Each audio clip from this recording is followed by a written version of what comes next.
Before we start, I'd like to give a massive shout out to the following people for supporting Stories Telling Stories on Patreon: Jim Ross, Holly, Tamara, and Tom.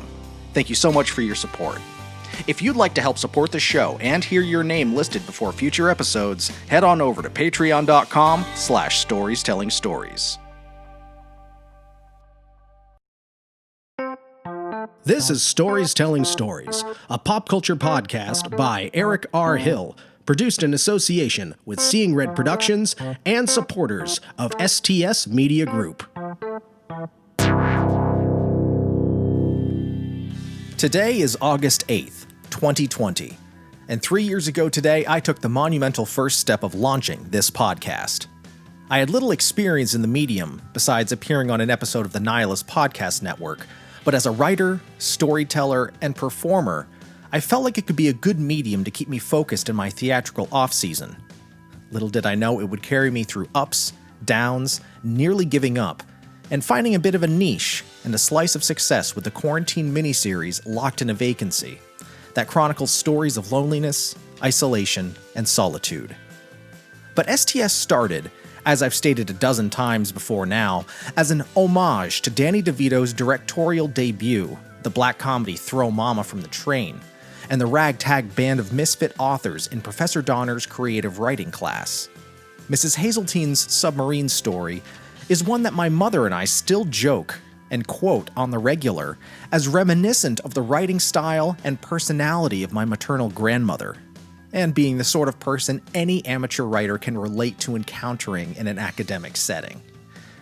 I set my intentions for this series as being a sounding board and finishing school of sorts to all sorts of unfinished stories that exist throughout pop culture. Books on a shelf, plot pieces, authors struggling for inspiration, and self-help infomercial sets within a pre-established universe are all ripe for the picking. And over the course of 2.5 seasons, my backlog of potential episodes continues to grow.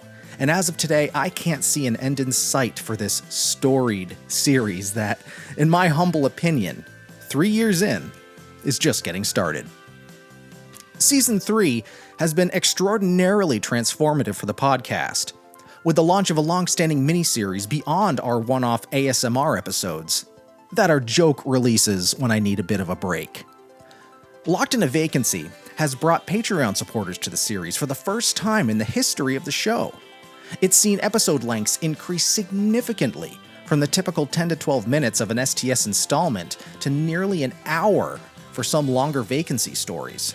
And it has allowed me to explore work from new and classic authors that I would have otherwise not taken the time to read. I'd be hard-pressed to say it's educational in that regard, but anything that can give the listener an interest in literature is a good thing in my book. Looking ahead to the latter half of Season 3 and into Season 4, I've got a few ideas in the pipeline. I'm kicking around the idea of a few additional miniseries, tackling various topics and ideas. The first of which I hope to debut in the coming weeks, dubbed A Writer Writes, where I get the chance to sit down with budding authors in a setting much like Professor Donner's creative writing course to discuss their work, talk about writing as a whole, and share some of what they're working on a global stage.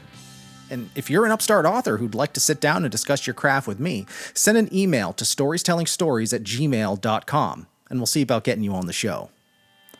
I've also had requests by one of my loyal patrons to explore more of my original work, not just the ghostwriting I've done on this podcast to bolster the work of others. As you may or may not be aware, in addition to podcasting, I'm a playwright in residence for a Vermont-based theater company, and have the honor of producing multiple original shows each year. I've had work that's run the gamut, from Kennedy Center adjudication to one-act plays that nobody has ever read. And the thought of sharing this work, as oddly as it sounds, is terrifying to me. But the thrill is also exhilarating, as the whole point of penning these profound plays is to present my perspective to a perceptive and perspicacious population. Whew, that's 2 bachelor's degrees worth of alliteration for you. And as much as I'm not one to toot my own horn, there is great catharsis to be found in letting your art out into the world to speak for itself. And whether the response is good, bad, or miscellaneous, what is the point of creating and being a creator if you keep all of your content under wraps? So pending the selection of a flashy and inviting name, expect a wholly original miniseries on the horizon as well. Lastly, from the very first episode that I released 3 years ago today, I wanted to build up this series as a launchpad to collaborate with others across all sorts of media, from other podcasters to writers, actors, YouTubers, you name it. But collaboration has been hard to come by, partially due to my difficulty in delegating tasks and feeling the need to do everything for myself, and the fact that I very much am a shy and quiet person who's much more comfortable being alone with my work than trying to cold call creators for collaboration content. But I'm working on it. And expect to hear some new to the show voices on both STS and Locked Into Vacancy episodes in the very near future. So here we are. 3 years into this quirky little podcast I started on a whim. It's wacky, it's wonderful, and it's weird. But to coin a phrase from one of my favorite creators, weird is good. So that's what we will continue to strive to be. And thanks to technology, we can strive to be whatever it is in the world that we want to be. Just like a furry little hobbit can become as rich and beautiful and revered as Beyoncé through the magic power of Photoshop. This is The Gay Fish Hobbit, as read by Kanye West on Stories Telling Stories.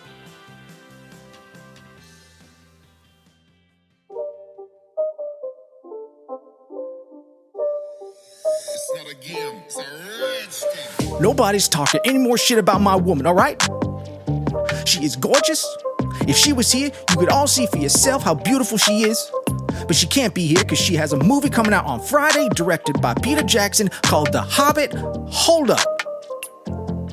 Bitch, that movie you got coming out is called The Hobbit? Yeah, but... what? It's what? Oh, yeah, I got it. Yep, yeah, let me tell him. Yeah, love you too. Kim is not even in that movie. The movie is just loosely based on a television show, Keeping Up with the Kardashians, which is a show about short, loud little people living in a fantasy world. Hold up. Bitch, if you're the Hobbit, you need to let me know right now, because I'm making a fool of myself out here.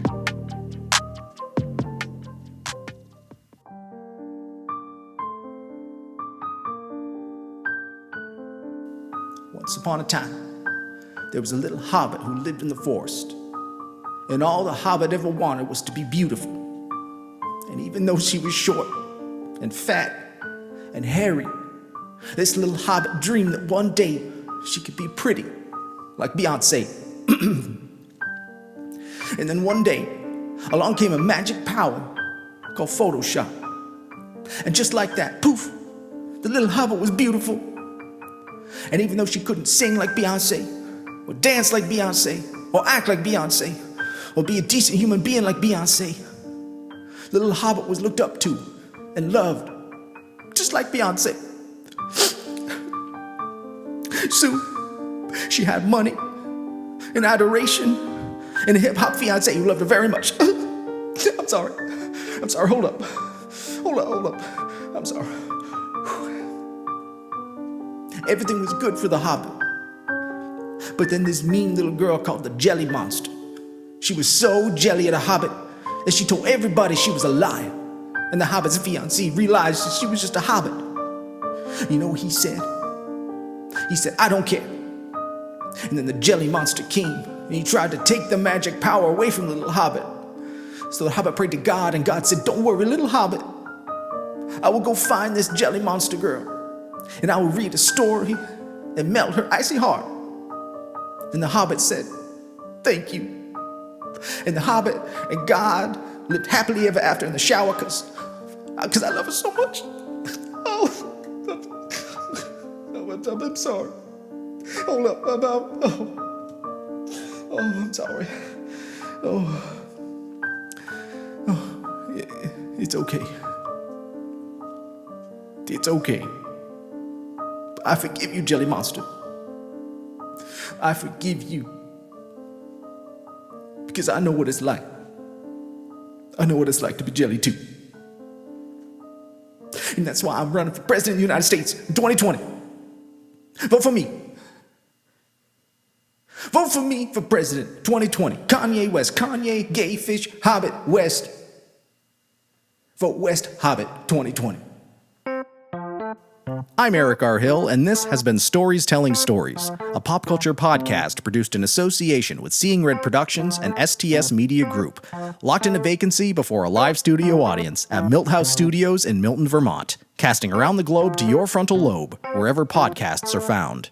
Be sure to like us on Facebook, Instagram, and YouTube for all the latest info. There's also a Patreon page where you can show your support for the series for just $1 a month.